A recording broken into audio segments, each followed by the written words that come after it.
Good morning student. Electrician और fitter द्वितीय वर्ष के छात्रों के लिए नीमी के बुक से जो रिवीजन क्लासेस चल रही है, इसमें हम आपको area of cutout, regular surfaces and irregular surfaces chapter पढ़ा रहे हैं। इस चैप्टर में हमने नीमी की बुक में असाइनमेंट में जितने भी क्वेश्चन दिए हैं वो 1 बाय 1 सारे प्रश्न हल किया गया है। आज उसी चैप्टर में हम आगे बढ़ते हुए कुछ इरेगुलर सरफेसेस का हम एरिया ज्ञात करते हैं। तो आपके सामने फिगर 1 दिखाई दे रहा है, जो कि असाइनमेंट का क्वेश्चन है। इसमें आपको सारी डायमेंशन दी गई है। आपको क्या करना है, इसका एरिया निकालना है इस डायग्राम का। तो आप देखिए कि आपको जो एक आकृति दिखाई दे रही है, ये टी शेप में दिखाई दे रही है, टी आकार की। और टी आकार की आकृति को आपको क्षेत्रफल निकालना है। तो सबसे पहले आपको क्या देखना है कि यहाँ पे देखिए उल्टा टी आकार में है, ये नीचे इस टी का हेड है। तो ये वजह जो लंबाई है, ये जो चौड़ाई है 18 mm है। सभी डायमेंशन mm में है।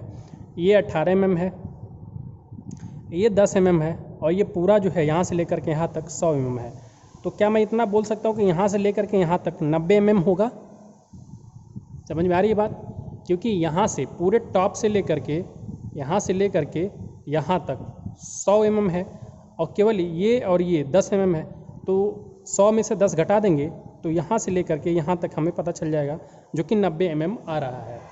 तो इस आधार पे ये 90 हो गया, ये 18 हो गया, और इसका गुणा कर लेंगे तो हमें इसका जो है क्षेत्रफल मालूम हो जाएगा। जैसे मैं फिगर बता रहा हूँ आपको,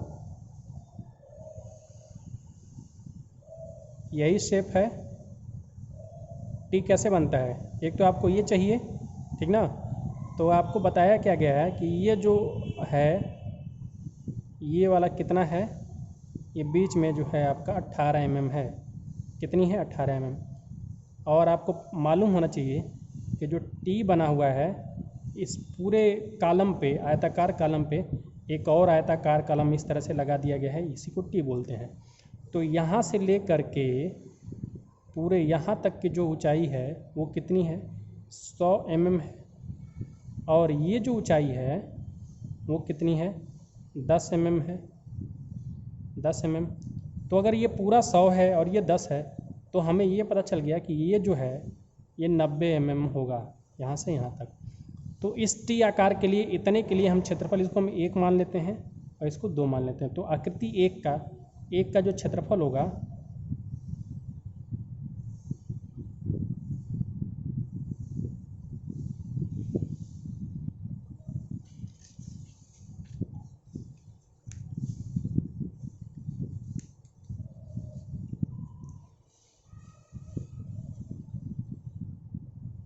तो लंबाई गुणे चौड़ाई, तो लंबाई को 90 मान लीजिए और चौड़ाई को 18 मान लीजिए।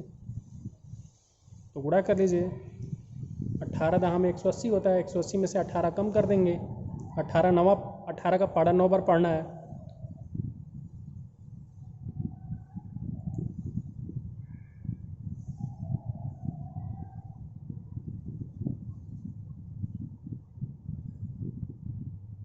तो इस वाले पार्ट 1 का क्षेत्रफल कितना आ गया? 1620 mm स्क्वायर भाग 1 का क्षेत्रफल कितना आ गया? 1620 mm स्क्वायर। अब हमें जो निकालना है, इसका हमें चौड़ाई दिया गया है, मतलब इसकी लंबाई नीचे वाले की 100 mm, और इसकी जो ये है ऊंचाई है 10 mm है। तो पार्ट 2 का क्षेत्रफल निकालेंगे। क्षेत्रफल तो ये भी लंबाई गुणे चौड़ाई फार्मूले पे होगा। लंबाई कितनी? 100 mm, चौड़ाई कितनी? 10 mm। गुणा करेंगे 1000 mm स्क्वायर। अब हमें कुल क्षेत्रफल निकालना है, तो कुल क्षेत्रफल बराबर 1620 प्लस 1000, ये करेंगे तो 2620 mm स्क्वायर हो जाएगा। ये आंसर हो गया।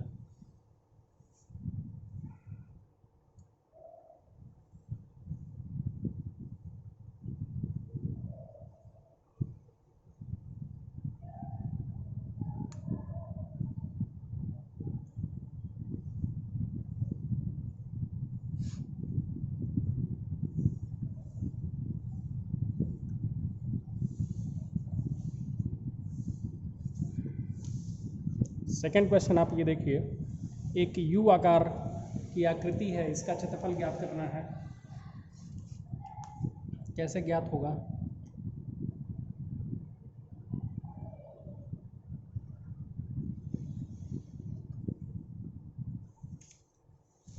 सबसे पहले डायग्राम बनाते हैं, फिर आपको सिखाते हैं कैसे ज्ञात होगा।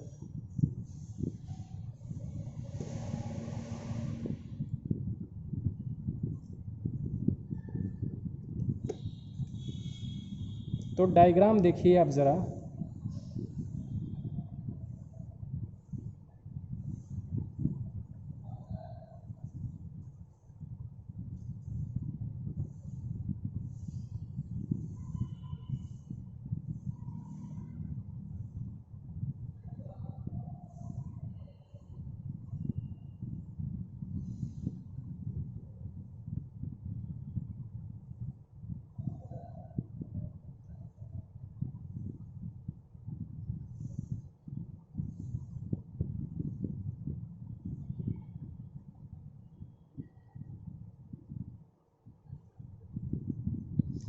ये कितना है? 90 mm।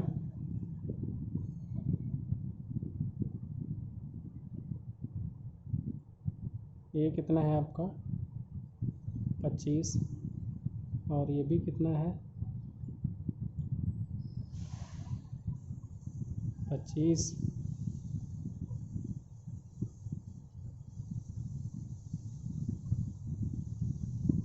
70। तो हम करेंगे क्या, थोड़ा सा रचना करेंगे। रचना करने के लिए हम क्या कर सकते थे, यहाँ से इसको ब्लॉक करके यहाँ से 2 भागों में तोड़ देते, लेकिन हम ऐसे ब्लॉक नहीं करेंगे, हम यहाँ से ब्लॉक करेंगे, यहाँ से बढ़ा देंगे और यहाँ से इसको बढ़ा देंगे। तो ये 1 नंबर हो जाएगा, ये 2 नंबर और ये 3 नंबर। अब होगा क्या कि ये अगर 70 है तो ये भी भाग 70 होगा, और ये 25 है तो ये भी भाग कितना हो जाएगा? 25। तो अगर ये 25 है तो ये भी भाग कितना हो जाएगा? 25। और अगर ये 70 है तो ये भी कितना होगा? 70। तो हमें 70 पता चल गया, ये भी 70, ये 25, ये 25। तो 2 का पार्ट 2 का क्षेत्रफल निकाल सकते हैं, पार्ट 1 का निकाल सकते हैं। अब चूंकि पूरा ये 90 था, उसमें से 25 ये 25 ये, तो 25 25 घट गया 50, तो बच कितना गया? ये कितना हो गया? 40। तो 40 हो गया ये।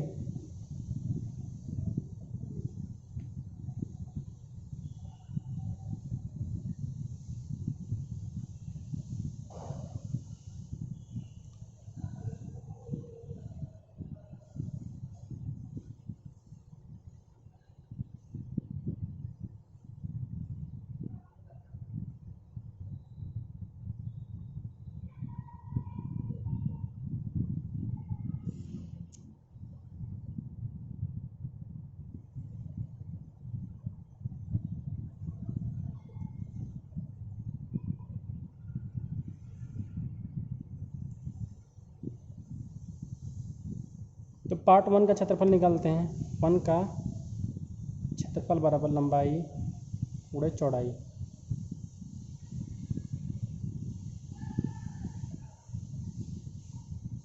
तो लंबाई कितना? 70। चौड़ाई कितना? 25। 25 चौक को 100, 25 छक्का 150, 25 सते 175, 1750 mm² हो जाएगा। तो पार्ट 1 का जो क्षेत्रफल आएगा वही पार्ट 2 का भी क्षेत्रफल होगा। पार्ट 2 का क्षेत्रफल कितना होगा? 1750 mm²। अब पार्ट 3 का क्षेत्रफल निकालना है। 3 का क्षेत्रफल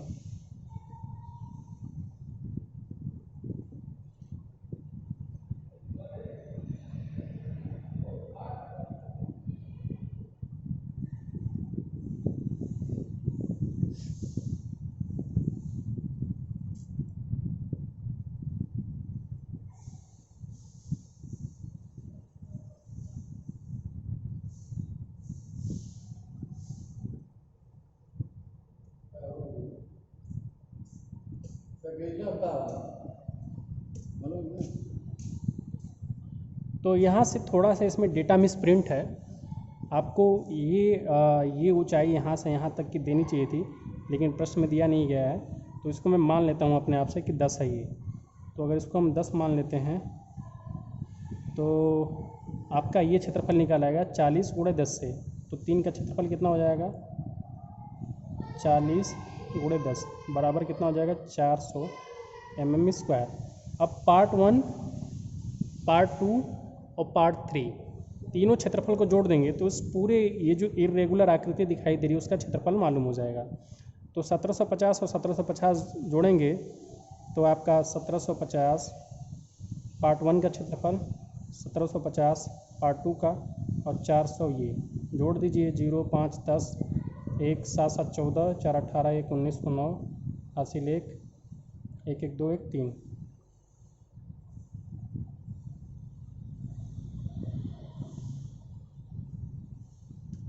तो ये आपका क्षेत्रफल आ गया इस पूरे यू आकार की आकृति का। तो इस तरह से निकाला जाता है। यहाँ पे थोड़ा सा ये एक चीज़ यहाँ पे मिसप्रिंट कर दिया गया किताब में, ये वाला ऊंचाई इसको देना चाहिए था जो नहीं दिया गया है, इसको आप मान लीजिए तभी ये प्रश्न हल हो पाएगा। अगला हमारे पास फिगर 3 है, इसका हमें क्षेत्रफल ज्ञात करना है। तो फिर हमें रचना करनी पड़ेगी ताकि हम इस इरेगुलर आकृति का क्षेत्रफल ज्ञात कर लें, क्योंकि ज्यामिति में हमने इस तरह की कोई भी आकृति नहीं पढ़ा है जिसका हम क्षेत्रफल का सूत्र जानते हैं। तो हमारे पास दिया क्या गया है, इस तरह की आकृति है।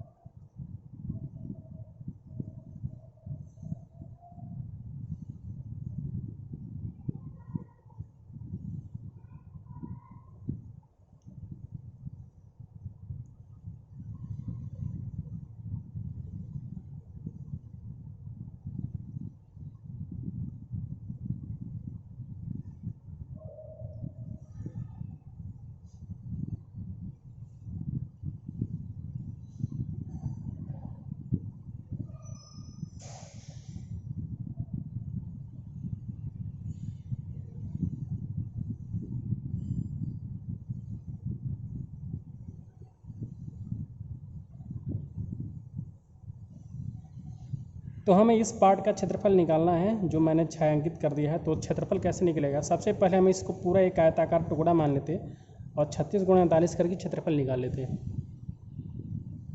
तो शीट का क्षेत्रफल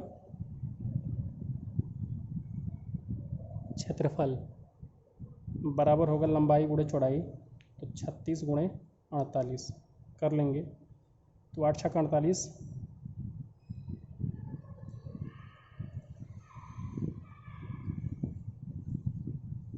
36 में 48 का गुणा करना होगा।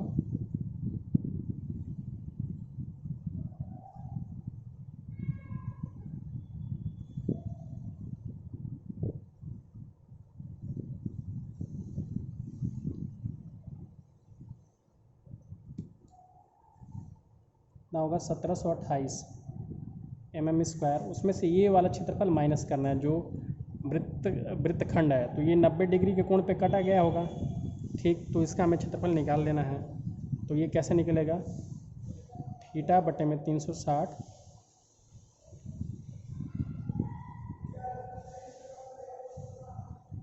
गुणे पाई आर स्क्वायर।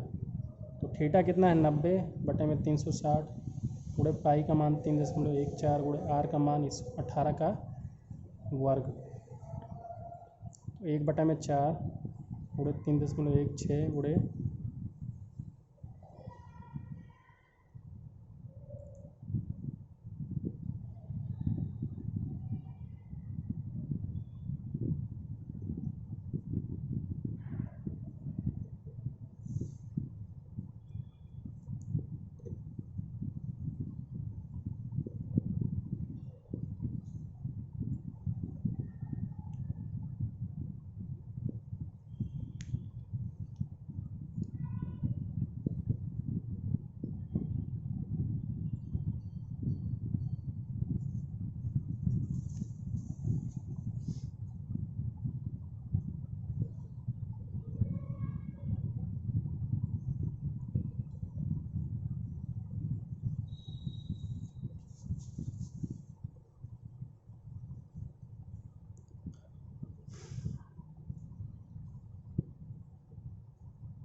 तो ये रहा हमारा आंसर तीसरे पार्ट के लिए। हमने सबसे पहले क्या किया है कि जो हमें इस आकृति का क्षेत्रफल निकालना था, इस आकृति का, तो इसको हमने रचना के आधार पर थोड़ा सा इसको आगे यहाँ तक बढ़ा लिया है, इसको आगे यहाँ तक बढ़ा लिया है। तो इसको हम एक आयताकार टुकड़ा मान करके 48 mm और 36 mm के आकार का इसका पूरा क्षेत्रफल निकाल लिया गया है। फिर ये जो पीस है जो वृत्तखंड के आधार पे कटा है, इसका क्षेत्रफल निकाला गया है, जिसकी त्रिज्या कितनी है 18। तो एंगल कितना होगा 90 डिग्री का। तो थीटा बटे में 360 गुणे पाई आर स्क्वायर के आधार पे हमने क्या निकाल लिया है, इसका क्षेत्रफल निकाल लिया है।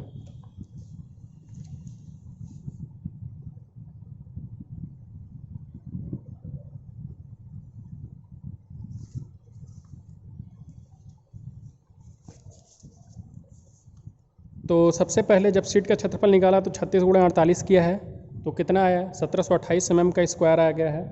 अब वृत्तखंड का क्षेत्रफल निकालने के लिए जिसका त्रिज्या 18 mm दिया गया है, तो थीटा बटे में 360, एंगल कितना ले लिया 90 डिग्री, तो 90 बटे में 360 गुणे 3.14 गुणे 18 का स्क्वायर, तो 1/4 गुणे 3.16 और 18 का स्क्वायर 324, भाग देंगे तो 81 बार में कट जाएगा, 81 गुणे 3.14 हो गया है। अब 81 में 3.14 का गुणा किया तो 254.34 हो गया। अब क्या किया हमने कि शेडेड पोर्शन का हमें इस वाले भाग का क्षेत्रफल निकालना था, तो हम क्या करेंगे पूरे आयताकार टुकड़े के क्षेत्रफल में से ये वाला क्षेत्रफल माइनस कर देंगे। मतलब इसको अगर हम पूरे आयताकार टुकड़े को भाग 1 बोल दें और इस वृत्तखंड को भाग 2 बोल दें, तो भाग 1 में से मतलब 1728 mm स्क्वायर में से 254.34 mm स्क्वायर माइनस कर देंगे तो हमारा उत्तर आएगा। तो घटाने पे उत्तर कितना आया है 1473.66 mm स्क्वायर।